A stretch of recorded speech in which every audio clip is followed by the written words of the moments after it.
Hi, I'm Jessica Chen, and this is the story of how my mother's cruelest words became the foundation of my success. They say the best revenge is living well. But sometimes living well means watching your tormentors realize exactly what they threw away. I can still hear her voice on that rainy November night, sharp as broken glass. You're worthless, just like your father. Get out of my house. I was 18, fresh out of high school, clutching an acceptance letter to a local community college. My crime? Choosing to study computer science instead of following my mother's dream of me becoming a doctor. Linda Chen, my mother, had always been obsessed with status. After divorcing my father when I was 12, she'd rebuilt her image as a successful real estate agent in our affluent suburban community. Our house was a showcase of her success, all gleaming hardwood and crystal chandeliers. But beneath that perfect surface lay a woman who measured everything and everyone by their potential to elevate her social status. Computer science? She'd sneered, reading my college plans. Do you want to fix printers for minimum wage your whole life? No daughter of mine will embarrass me like this. I tried explaining about artificial intelligence, software development, the growing tech industry, but Mom was already typing on her phone, barely listening. I've already told everyone you're pre-med. The Wine's daughter is starting at Johns Hopkins this fall. How am I supposed to hold my head up at the country club now? That's when I made my fatal mistake. Maybe if you spent less time at the country club and more time understanding what I want. The slap caught me off guard, sending my glasses flying. In the ringing silence that followed, Mom's perfectly manicured hand shook with rage. You ungrateful little snake, she hissed. I gave up everything to give you the best life. Your loser father hasn't paid child support in years. But I made sure you had designer clothes, piano lessons, everything. And this is how you repay me. She stormed upstairs, and for a moment I thought that was the end of it, just another of her dramatic outbursts. Then she returned with a garbage bag full of my clothes, throwing it at my feet. Get out. Go live with your worthless father if you want to throw your life away. I won't watch you become a failure. Mom, please. I said get out. She grabbed my arm, nails digging in, and practically dragged me to the door. Don't come crawling back when you're living in some filthy apartment fixing computers for minimum wage. The door slammed behind me, leaving me alone in the rain. I was 18, had $342 in my savings account, and nowhere to go. My father lived 3 states away, struggling to keep his small computer repair shop afloat. I hadn't seen him in person since the divorce. That night, sitting in a 24-hour diner with my garbage bag of belongings, I made 2 calls. The first was to my father. Come stay with me, Jesse, he said immediately, his voice warm despite the static on the line. It's not much, but we'll figure something out. The second call was to decline my community college acceptance. If I was going to prove my mother wrong, I needed to think bigger. The next few years were a blur of work and study. I moved in with Dad above his repair shop, taking online courses while helping him modernize his business. His shop, Chen's Computer Repair, became my crash course in both technology and business management. Your mother always said I was dreaming too small. Dad told me one night as we worked late upgrading a client's servers. Maybe I was, but sometimes small dreams are the seeds of bigger ones. He was right. While helping local businesses with their needs, I noticed a common problem.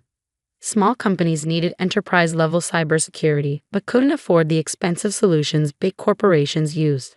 That observation became the seed of everything that followed. I spent my nights coding, developing a simplified but robust security suite specifically for small businesses. Dad let me test early versions on his clients, their feedback helping me refine the software. When I wasn't coding or helping in the shop, I was teaching myself about business planning, marketing, and startup funding. 3 years after being thrown out, I launched Secure Small, my cybersecurity startup. The timing was perfect. A wave of ransomware attacks had just targeted small businesses across the country, and our affordable solution quickly gained traction. Dad was my first investor, remortgaging his shop to give me seed money. I believe in you, Jesse, he said, signing the papers. Show them what a worthless person can do. The next few years were a rocket ride. Secure Small expanded from cybersecurity into other small business solutions. We opened offices in 3 cities. I hired the best developers I could find, many of them overlooked talents from non-traditional backgrounds. By my 28th birthday, Securus Mall was valued at $80 million, and I was being featured in technology magazines as a rising star in the industry. I never Googled my mother during those years, though I knew she still lived in the same house, still sold real estate to the same wealthy clients. Sometimes I imagined her at her country club, lying about her successful doctor-daughter living abroad. I wondered if anyone ever questioned why there were no pictures, no visits, no proof of this fictional successful child. Then came the day everything changed. I was in my corner office, reviewing acquisition offers from larger tech companies, when my assistant buzzed me. "Ms. Chen, there's a Linda Chen here to see you. She claims she's your mother." I felt the old familiar tightness in my chest, but this time it was different. This time, I was different. "Send her in," I said. The woman who walked through my door looked smaller than I remembered. Her designer suit was a few seasons old, her smile strained, but her voice still carried that familiar mix of authority and disdain. "Jessica, darling, I've been trying to reach you." I leaned back in my chair, letting the silence stretch uncomfortably. "Finally," I said. "Really? The last words you spoke to me were that I was worthless." "That was 10 years ago." She waved her hand dismissively. "Oh, sweetheart, you know I didn't mean that. I was just worried about your future. And look at you now, so successful. I always knew you had it in you." "Why are we here, Mom?" Her smile faltered slightly. "Well, as your mother, I thought it was time we reconnected. And actually, I'm between positions right now. The real estate market isn't what it used to be. I thought perhaps, given your company's success, you might have a place for me. Something in client relations, maybe? You know how good I am with people." I looked at the woman who had thrown me out with nothing, who had called me worthless, who had chosen her social status over her own daughter. And I smiled. "Actually, Mom, we do have an opening. Why don't you come back tomorrow morning? 8 a.m. sharp. We'll see exactly what you're worth to this company." She beamed, completely missing the edge in my voice. "Oh, wonderful. I knew you wouldn't let your mother down. The Wangs will be so impressed when I tell them." "No announcements yet." I cut in smoothly. "Let's see how tomorrow goes first." After she left, I made several calls. Tomorrow would indeed show everyone exactly what people were worth, and it would be a lesson my mother would never forget. The next morning, I arrived at the office at 7 a.m. Everything had to be perfect for what I had planned. My mother arrived at 7:58, wearing her most expensive suit, her smile bright with anticipation. "Jessica, darling, I brought coffee for my successful daughter." She held up a cup from an expensive cafe, the kind she used to say I'd never be able to afford. "Follow me, Mom," I said, leading her not to my office but to the main conference room. Her smile faltered slightly when she saw it was full of people, our entire management team, several board members, and in the center, my father. "John, what are you doing here?" She nearly dropped her coffee. Dad just smiled, the same gentle smile he'd worn when he remortgaged his shop to fund my dreams. "Please, take a seat, Mom." I gestured to the only empty chair, positioned directly under the main screen. "You wanted to see what position you might be worth in this company. Let's discuss that." I moved to the front of the room, clicking to the first slide. It showed a garbage bag full of clothes on a rainy doorstep. 10 years ago, Linda Chen threw her 18-year-old daughter out of the house for choosing to study computer science instead of medicine. She called that daughter worthless. I clicked to the next slide, security footage from that night at the diner. That daughter had $342 to her name. Mom's face had gone pale. "Jessica, this is hardly appropriate for a business meeting." "Oh, but it is," I continued smoothly, "because Securus Mall's core values are built on recognizing worth in unexpected places. We hired talented developers who taught themselves coding in libraries because they couldn't afford college. We create solutions for small businesses that bigger companies deemed worthless. Everything we do is about seeing the value others miss." I clicked through more slides. Dad's shop, early versions of our software, our first tiny office. When we evaluate potential employees, we look at 3 things: their skills, their character, and their judgment of worth. So let's evaluate Linda Chen. I turned to face her directly. "Skills first. You were a successful real estate agent, specializing in luxury properties. But according to public records, you haven't closed a sale in 8 months. Your license is currently suspended pending investigation of misrepresented property values." Mom's face flushed red. That was a simple misunderstanding.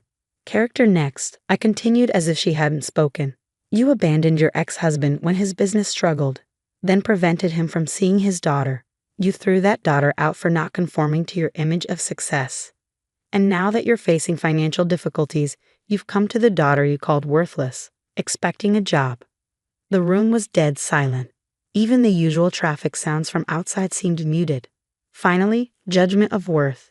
10 years ago, you looked at a bright, ambitious 18-year-old and saw nothing of value because she didn't fit your narrow definition of success. You looked at a hardworking small business owner and saw a loser. Your judgment of worth has consistently been not just poor, but actively harmful. I clicked to the final slide, a comparison of two numbers. This is interesting, Mom. The first number is the current value of your suspended real estate license and frozen assets, approximately $42,000. The second is Secure Small's latest valuation, $80 million. Quite a gap between your judgment of worth and reality. Mom stood up, her hands shaking. I get it, Jessica. You've made your point. You're successful, and I was wrong. I'm sorry. Now can we discuss my position here like adults? I smiled. Oh, we are discussing your position. In fact, I do have a job for you. Her eyes lit up with hope. We're launching a new initiative to provide a training in cybersecurity solutions to small computer repair shops. Dad's shop was our prototype location. We're expanding to 500 shops nationwide this year. I handed her a folder. Inside you'll find a job offer. Entry-level technical support. 6-month probationary period. Starting salary matches our standard entry-level package. You'll work at Dad's shop, learning the basics of the industry you once dismissed. If you complete the training successfully, you'll have the opportunity to advance based solely on your merit, not your connections, not your status, not your relation to me. She stared at the folder like it might bite her. Technical support? At John's shop?